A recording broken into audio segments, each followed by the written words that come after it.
Good morning. An historic moment. Pope Francis making his first public address in the U.S. to the President and Vice President and 11,000 invited guests gathered on the South Lawn of the White House. And he waded right into issues sure to find a divided response when he addresses a joint meeting of Congress tomorrow.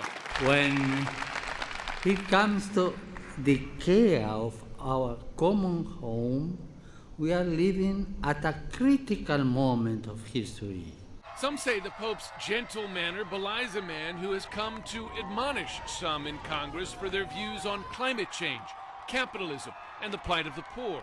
I think he already started that scolding with the encyclical, and I think he's really listening and saying we need to listen to the cry of the poor and the cry of the earth. Even some devout Catholic politicians, such as Chris Christie, find themselves at odds with the Pope that they say sounds like a socialist. I just think the Pope was wrong.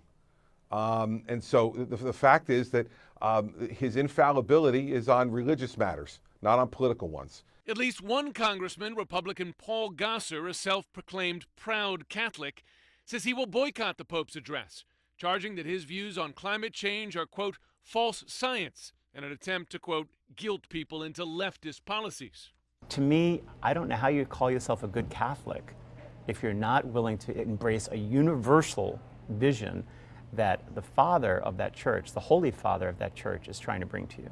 While the Pope has shown moments of tolerance on issues such as homosexuality, if a person is gay and accepts the Lord and has goodwill, who am I to judge them?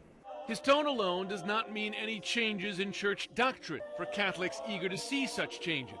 In fact, tomorrow's speech to Congress is expected to be equally tough on Democrats when he reaffirms the church's long-held positions on same-sex marriage and abortion.